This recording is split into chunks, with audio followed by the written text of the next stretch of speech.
بسم اللہ الرحمن الرحیم نحمدہ ونصلی ونسلم علی رسولہ الکریم وعلی آلہ وصحبہ اجمعین۔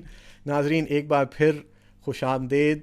اور ہمارا یہاں پہ بنی گالہ میں جو سیٹ اپ ہے، یہاں پہ آپ کو آج بہت خوبصورت دن ہے، بارش ہو رہی ہے۔ اسلام آباد اللہ تعالیٰ کی بڑی نعمت ہے، اور الحمدللہ یہاں پہ ہم آپ کے لیے ویڈیو بنا رہے ہیں۔ کاش ہم آپ کو باہر دکھا سکتے ہیں، بڑا خوبصورت منظر ہے۔ انشاءاللہ کسی دن آپ کو باہر بھی لے جائیں گے۔ اور ہمارا یہ رمضان کا چوتھا اب ویڈیو چل رہا ہے ہماری مربی سیریز میں، جو رمضان کے آمد پہ فوکسڈ ہے۔ اور اس میں ہم نے پہلے ویڈیو میں استقبال رمضان، احترام رمضان اور رمضان کے مقاصد، اور رمضان کیسے خوبصورت بن جائے، ہمارے لیے خوبصورت تجربات ہوں، ہمارے لیے، ہمارے بچوں کے لیے، ہمارے گھر والوں کے لیے، اور ایز اے فیملی یہ رمضان ایک ہمارا اللہ سے قریب ہونے کا اور لعلکم تتقون، لعلکم تشکرون، تقوی والے بننے کا اور شکر والے بننے کا ذریعہ بنے۔ اور پھر دوسرے ویڈیو میں ہم نے زیادہ فوکس کیا کہ ایثار پہ، ہمدردی پہ، صدقہ پہ، خیرات پہ، دوسروں کے کام آنے پہ، اور اس کے لیے کیا ایکٹیویٹیز ہمارے بچے کر سکتے ہیں، یونٹی کے بچے کیا کر رہے ہوتے ہیں، یہ آپ کے ساتھ شیئر کیا تھا، آپ کو بھی آئیڈیاز دیے تھے۔ پھر اس کے بعد تیسرے ویڈیو میں ہم نے شکر کی بات کی تھی، لعلکم تشکرون کیسے ہو جائیں، ہم شکر گزار، اللہ کا شکر کرنے والے کیسے ہو جائیں، خصوصاً جو رمضان کی سب سے بڑی نعمت قرآن پاک کا نزول حضور اکرم صلی اللہ علیہ وسلم کے قلب اطہر پر، جو سب سے عظیم اللہ تعالیٰ کا ہمارے لیے نعمت ہے، تو اس کے بارے میں ہم شکر گزار کیسے بنیں۔ پھر جو ہمارے گرد ہمارے رمضان کو خوبصورت بناتے ہیں، جو ہمارے لیے سحریاں افطاریاں بنا رہی ہیں، ان کے شکر کیسے ادا کریں، ان کا ساتھ کیسے بٹائیں، اور ہماری جو سبزی اور ہمارا راشن، اور ہمارے لیے منڈیوں سے پھل لے کر جو لوگ آ رہے ہیں، ان کا ہم نے شکر کیسے ادا کیا، جو ہماری صفائیاں کر رہے ہیں، ہمارے کپڑے دھو رہے ہیں، ان کا شکر کیسے ادا کیا۔ اور یہ بھی آپ سے گزارش کی تھی کہ خط لکھیں، اپنے بچوں سے بھی لکھوائیں، کم از کم ایک ایسے شخص کو جس نے آپ کے ساتھ اچھا سلوک کیا، آپ کے ساتھ رحم دلی کی، آپ کے اوپر کوئی احسان کیا، اس کو چھوٹا سا ایک مکتوب لکھ کر اس کو شکریہ ادا کریں۔ اگر ابھی آپ نے نہیں کیا ابھی تک، تو ابھی بھی موقع ہے، کر لیجئے، بہت زیادہ اس کا آپ کو فائدہ محسوس ہوگا۔ اور آج ہم اپنے اس ویڈیو میں ہم نے لعلکم تشکرون کی بات کر لی، اب لعلکم تتقون کی بات کریں۔ یہ جو دوسرا بڑا گول اور بڑا ہدف ہے رمضان کا، اس کو حاصل کرنے میں ہم پریکٹیکلی کیا کریں۔ دیکھیں، تقوی کے بارے میں آپ کو مجھ سے بہت زیادہ صاحب العلم، بہت زیادہ صاحب التقوی، بہت زیادہ صاحب اخلاص بہت بہتر طریقے سے سمجھا سکتے ہیں، میں اس سے قاصر ہوں۔ میرا کام ہے کہ ہمارے مربی ہیں، ہمارے والدین ہیں، ہمارے اساتذہ ہیں، ٹیچرز ہیں، پرنسپلز ہیں، اور جنرلی سوسائٹی میں امامز ہیں، ہمارے جنرلی سوسائٹی میں جو تربیت کے ذمہ داریاں انجام دے رہے ہیں، چاہے ہوم سکولنگ کر رہے ہیں، چاہے اسکول بھیج رہے ہیں، چاہے مساجد میں ہیں، مدارس میں ہیں، مکاتب میں ہیں، چاہے اسکولز میں ہیں، ان کے لیے میرا پیغام زیادہ ہوتا ہے، اور کہ ہم پریکٹیکلی ایک معاشرہ کیسے بنائیں، ایک نسل کیسے بنائیں جو آگے پھلتی پھولتی اچھے انسان، اچھے مسلمانوں کی نسل ہو، حضور صلی اللہ علیہ وسلم کے کام والے ہوں، اس زندگی، اس دنیا کو بہتر بنانے والے ہوں، خیر کے لیے چابی ہوں، شر کے لیے تالا ہوں۔ اس کے لیے ہم آپ کو پریکٹیکل ایڈوائس دینا چاہ رہے ہوتے ہیں۔ اور پہلی پریکٹیکل ایڈوائس یہی ہے کہ ہم اس کو اللہ سے خوب مانگیں کہ ربنا هب لنا من ازواجنا وذریاتنا قرۃ اعین واجعلنا للمتقین اماما۔ اس دعا کو کم از کم 3 مرتبہ ہر نماز کے بعد ہم اول آخر درود شریف کے ساتھ ضرور مانگیں۔ یہ مجرب ہے، اولیاء اللہ نے ہمیں بات بتائی ہے کہ قرآن کی یہ آیت ہے، قرآن کی یہ دعا ہے کہ اگر ہم ہر نماز کے بعد اللہ سے ضرور مانگیں تو یقینی بات ہے کہ اللہ تعالیٰ ہمیں بھی، ہمارے بچوں کو بھی متقین کا امام بنائے گا۔ اس میں ہم اللہ سے کیا مانگ رہے ہیں کہ اے ہمارے رب، ہمارے ازواج کو، یعنی مردوں کے لیے ان کی بیویاں، عورتوں کے لیے ان کے شوہر، ان کو اور ہماری ذریت کو، ہماری نسلوں کو، ہمارے بچوں کو، اولاد کو، ان کی اولاد کو ہمارے لیے آنکھوں کی ٹھنڈک بنا دے، اور ہم سب کو متقین کا امام بنا دے، تقوی والوں کا امام پیش کر دے، تقوی والوں میں سارے عالم کے لیے۔ تو یہ ہم اللہ سے مانگ رہے ہیں، اور اللہ تعالیٰ مجیب الدعوات ہے، ضرور سننے والا ہے۔ اور رمضان میں تو اللہ تعالیٰ خصوصاً اپنے حاملین العرش سے بھی کہتا ہے کہ اپنی اپنی عبادتیں چھوڑ دو اور روزے داروں کی دعاؤں پر آمین کرو، تو یہ دعائیں ہماری ضرور قبول ہوں گی۔ تو ایک تو پہلی چیز یہ ہے، اللہ سے اس کو مانگیں، اور اس کی نیت کر لیں کہ ہمیں متقین کا امام بننا ہے، ہمارے بچوں کو متقین کا امام بنانا ہے، تو اس کے لیے ہم پہلے نیت کر لیں۔ پھر یہ ہے کہ 2 ٹیکنیکس آپ کے ساتھ شیئر کروں گا۔ پہلی ہے کہ ہم 4 چیزوں کو کنٹرول کر لیں. 4 چیزوں کو کنٹرول کر لیں, تقوی آ جائے گا, گارنٹی شدہ چیز ہے. اللہ والوں کی باتیں ہیں, علماء کی, صلحاء کی, صالحین کی, متقین کی باتیں آپ کو بتا رہا ہوں کہ 4 چیزیں قابو کر لیں تو آپ متقی بن جائیں گے انشاءاللہ. آنکھوں کو قابو کر لیں, کانوں کو قابو کر لیں, زبانوں کو قابو کر لیں, سوچ فکر کو قابو کر لیں. آنکھوں سے دیکھنا, حرام سے بچ جائیں اور آنکھوں کو کنٹرول کر لیں. اس کو نماز میں بھی ہم کنٹرول کریں, ادھر ادھر نہ دیکھیں, تو پھر نماز کے باہر بھی کنٹرول ہوگی. نماز کے باہر بھی ہم حرام سے بچیں, نگاہوں کی حفاظت کریں. اور خصوصاً اس لیے پہلے ویڈیو میں بھی آپ سے بات کی تھی کہ اپنے اسکرین ٹائم کو خاص کر رمضان میں ایلیمنیٹ کر دیں. اسلامک ویڈیوز بھی نہ دیکھیں, میرے ویڈیوز بھی نہ دیکھیں, ٹھیک ہے. اگر تو میں ایک ذمہ داری پوری کر رہا ہوں, کسی کو فائدہ ہو رہا ہے, اللہ تعالیٰ ان کو اور فائدہ دے, وہ فائدہ صرف اللہ کی طرف سے ہے. اور لیکن یہ ہے کہ جب ہم اپنا اسکرین ٹائم بڑھاتے ہیں, لا محالہ ہم سے بد نظری ہوتی ہے, لا محالہ ہم جو ہے چیزیں سامنے آتی ہیں, ایڈز بھی ہر طرح کی, تو ہماری آنکھوں میں کنٹرول نہیں ہوتا. پھر ہم بے حس ہونے لگتے ہیں اور ڈیسینسٹائز ہونے لگتے ہیں, اور یہ عادت بری بنتی چلتی ہے. اور ہمارے بچے ہمیں دیکھتے ہیں, ان کی عادتیں بھی ہمیں دیکھا دیکھی بری ہوتی چلی جاتی ہیں. یہ مردوں کے لیے بھی عورتوں کے لیے بھی ہے. کبھی کبھار ہماری جو بہنیں ہوتی ہیں وہ یہ سمجھتی ہیں کہ یہ باتیں صرف مردوں کے لیے ہیں. نہیں, اللہ تعالیٰ نے دونوں کو حکم دیا ہے اپنی آنکھوں کی حفاظت کرنے کا. قرآن کی دونوں آیات ہیں, اس وقت اس کی تفصیل میں جانے کی ضرورت نہیں ہے. مردوں کے لیے بھی ہے اور الگ سے عورتوں کے لیے بھی ہے. پھر اپنے کانوں کی حفاظت کرنا اور زبانوں کی, یہ دونوں لازم ملزوم ہے کہ کانوں سے بھی ہم غیبت نہ سنیں, زبان سے غیبت نہ بولیں, کانوں سے گالیاں نہ سنیں, زبان سے گالیاں نہ دیں, کسی کو برا بھلا نہ کہیں, کسی کو کی تحقیر نہ کریں, کسی پر لیش آؤٹ یعنی کہ ٹوٹ نہ پڑیں, اس کے اوپر نزلہ نہ گرا دیں اپنا, ٹھیک ہے. تو اپنی زبان کو قابو کریں, اپنے کانوں کو قابو کریں, میوزک سے کانوں کو بچائیں اور غیبت سے. یہ 2 بڑی چیزیں ہوتی ہیں.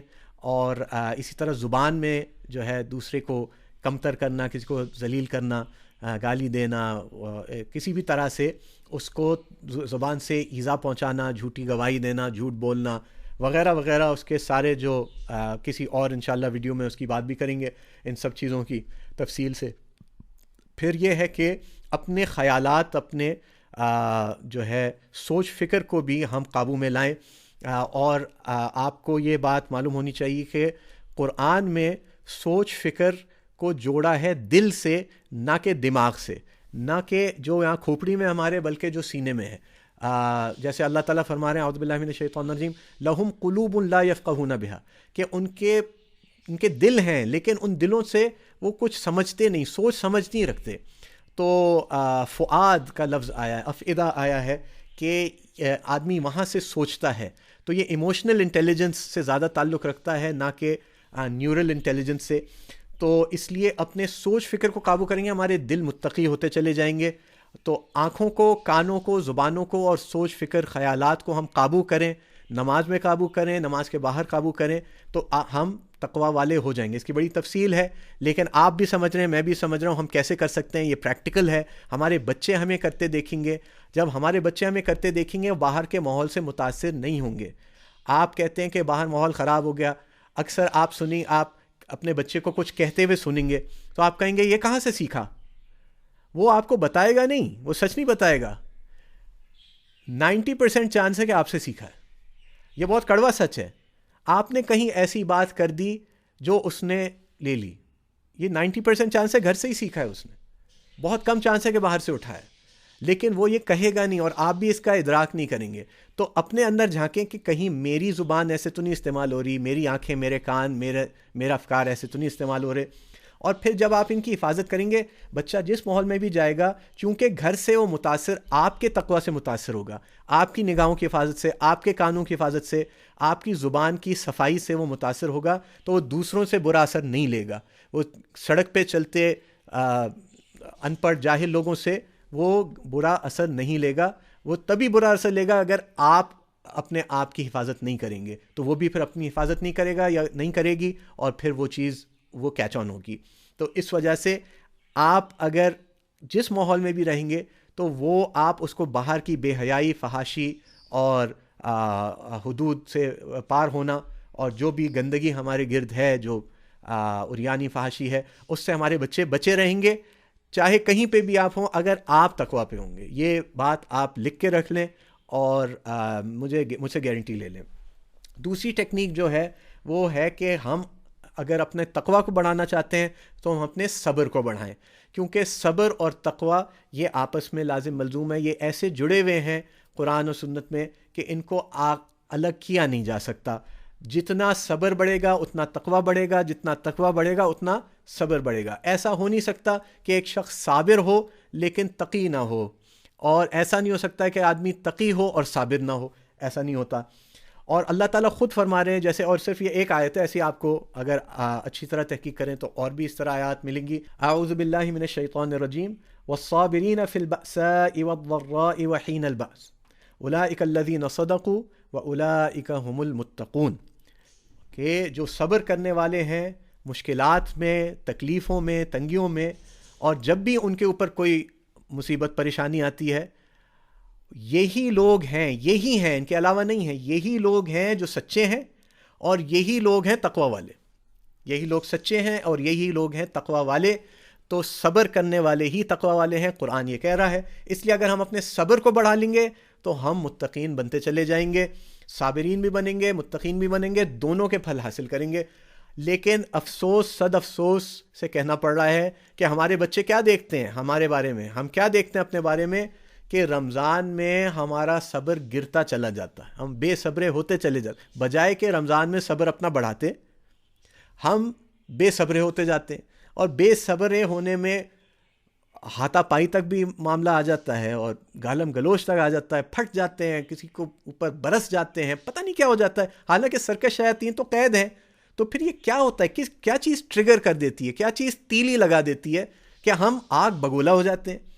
تو اس کو ہم تھوڑا غور فکر کریں کہ یہ کیوں ہم بے صبرے ہوتے ہیں، اور اگر ہم تھوڑی مائنڈفلنس سے کام لیں، یعنی اپنے ہوش حواس کو مستحضر رکھ کے ہم اس سچویشن کو دیکھیں، اور اسی کے لیے آپ صلی اللہ علیہ وسلم نے ہمیں بہترین ایک وصیت فرمائی، بہترین نصیحت فرمائی کہ روزے دار اپنے آپ کو کہے اور دوسرے کو بھی کہہ دے کہ دیکھو میرا تو روزہ ہے، میں تو روزے سے ہوں، بس یہ کافی ہونا چاہیے، بھائی میرا روزہ ہے، مجھے جواب دینے کی کوئی ضرورت نہیں ہے، میرا روزہ ہے، مجھے غصہ کرنے کی کوئی ضرورت نہیں ہے، میرا روزہ ہے، وہ الجھ رہا ہے، مجھے الجھنے کی کوئی ضرورت نہیں ہے، مجھے بحث کی کوئی ضرورت نہیں ہے، میرا روزہ ہے، میں اپنے روزے کی حفاظت کر رہا ہوں، مجھے تقویٰ چاہیے، مجھے صبر چاہیے، مجھے اللہ چاہیے، مجھے جنت چاہیے۔ تو اس لیے یہ ہم اپنے آپ کو مائنڈ فلنس میں لے آئیں تو ہم بڑے محفوظ رہیں گے۔ اور 4 چیزیں ہیں جس میں ہم صبر کا مظاہرہ کریں تو ہم انشاءاللہ صابرین میں ہو جائیں گے، خصوصاً رمضان میں، اور ہمارے بچے بھی ہمیں دیکھیں کرتے ہوئے۔ نمبر 1 میں بھی جانتا ہوں، آپ بھی جانتے ہیں، سب سے زیادہ مسئلہ کہاں ہوتا ہے؟ ڈرائیو کرتے ہوئے، گاڑی میں بیٹھے ہوئے، ڈرائیو کرتے ہوئے ہم بے صبرے ہو جاتے ہیں، ہم تیز چلاتے ہیں، ہم دوسرے کے لیے جو ہے مصیبت بنتے ہیں، خطرہ بن جاتے ہیں، یا دوسرا ہمیں کاٹ دے، فلاں کرے تو ہم غصے میں آ جاتے ہیں، ہارن بجاتے ہیں، گالیاں دیتے ہیں، غصہ کرتے ہیں، اللہ حفاظت فرمائے۔ تو یہ طوفان بدتمیزی یہ اکثر روڈوں پہ ہوتا ہے۔ تو اس لیے ادھر اگر ہم قابو ہو گئے، بہت سا معاملہ بہتر ہو جائے گا، بہت تقویٰ آ جائے گا، بہت سے حادثات بچ جائیں گے، بہت سی جانیں بچ جائیں گی، بہت سے مالی نقصان بچ جائیں گے، اور آپ زیادہ چانس ہے کہ آپ گھر افطاری کے وقت تک پہنچ جائیں گے۔ اور دوسری چیز جس میں ہمیں مائنڈفل ہو کے اور مستحضر ہو کے صبر کرنا ہے، وہ ہے جب لین دین ہو رہا ہوتا ہے، خرید فروخت ہو رہی ہوتی ہے، اس میں بھی کہ یہ میرے سامنے کیوں آ گیا، اس نے پہلے کیوں لے لیا، مجھے وہ سبزی والے نے ریٹ زیادہ کر دیا، پھل والے نے، تو اس سے جھگڑ رہے ہیں، اس کو برا بھلا کہہ رہے ہیں، تم حرام خور ہو، پتہ نہیں کیا کیا ہم بولنے رکھتے ہیں، اللہ حفاظت فرمائے۔ تو اس سے ہم بچیں، کسی پہ الزامات لگانے سے، جس طرح کا اگر آپ اس کا شکریہ ادا کریں گے تو پھر اس طرح کی کیفیت نہیں ہوگی۔ اچھا، کھاتے پیتے ہوئے ہم بے باک ہو جاتے ہیں، کنٹرول میں نہیں ہو رہے ہوتے، سحری کے وقت، افطاری کے وقت جلد بازی ہے، زیادہ کھا لوں، اچھا کھا لوں، پیٹ ایک دم بھر لوں، اس میں تھوڑا صبر کا مظاہرہ کریں۔ آپ کے بچے آپ کو دیکھ رہے ہیں، ان کے لیے اچھا رول ماڈل بنے، ادب سے، گریسفلی ہم کھلائیں، کھائیں، تمیز کے ساتھ، سنت کے ساتھ۔ اور مسجد آتے جاتے مسجد میں ہم اکثر آؤٹ ہو جاتے ہیں، زور سے بولنے لگتے ہیں، اونچی آواز میں، اللہ کے گھر میں ہم اس کی بے حرمتی کرتے ہیں۔ چھوٹی چھوٹی وجوہات ہوتی ہیں، اس کی وجہ سے ہم آؤٹ ہو جاتے ہیں. یاد رکھیے گا کہ لیلۃ القدر کی تعین اللہ تعالیٰ نے واپس لے لی، منسوخ کر دی، اس وجہ سے کہ دو مسلمانوں کا آپس میں جھگڑا ہو رہا تھا. تو اتنی بڑی رحمت سے اور برکت سے ہم محروم ہو گئے کہ لیلۃ القدر کس رات کو ہے. اللہ تعالیٰ نے علم واپس لے لیا، ورنہ ہمیں معلوم ہوتا تو زیادہ. اب یہ ہے کہ اس کی تلاش میں لگنا ہوتا ہے، پھر بھی ہے اس کی تلاش کرنی ہے. تو مسجد آتے جاتے ہم اس کا خاص خیال رکھیں، دوسرے مسلمانوں کا خیال رکھیں. کوئی بچہ اگر پیچھے شور مچا رہا ہے اس کو نہیں ڈانٹیں مسجد میں. آپ وہ شور مچا رہا ہے تو آپ کیوں شور مچا رہے ہیں؟ وہ تو بچہ ہے. آپ بڑے ہوتے ہوئے شور مچا رہے ہیں. آپ خوب جانتے ہیں میں کیا بات کر رہا ہوں. اگر یہ بات آپ کو صادر ہو رہی ہے تو پھر اس کو ایلیمینیٹ کریں. آپ صبر کرنے والے ہو جائیں گے، آپ تقوی والے ہو جائیں گے. اور یاد رکھیے کہ ہم سب اللہ کے پاس واپس جائیں گے. ان المتقین فی جنات و نہر فی مقعد صدق عند ملیک مقتدر. بے شک تقوی والے تو جنتوں میں ہوں گے، نہروں میں ہوں گے، اور اپنے رب کے پاس عرش کے ساتھ ہماری کرسیاں لگی ہوں گی. ایک بہت طاقتور اور بہت اقتدار والے بادشاہ کے ساتھ ہماری کرسیاں ہوں، ہماری نشستیں ہوں. یہ ہم چاہتے ہیں. ہم تو اللہ کو چاہتے ہیں، ہم تقوی چاہتے ہیں، ہم جنت چاہتے ہیں. اور اسی کے لیے ساری محنت ہے. ہمارے بچے بھی بن جائیں اور ایک ایسی نسل تیار ہو جو ساری دنیا کو بدل دے، ساری دنیا میں خیریں لے آئے. بس اس کے لیے محنت ہے. تو اس میں آپ ہمارے ساتھ جاری رکھیں. چینل کو بھی سبسکرائب کریں اور ویڈیو کو بھی لائک کریں. جزاکم اللہ خیراً. السلام علیکم ورحمۃ اللہ.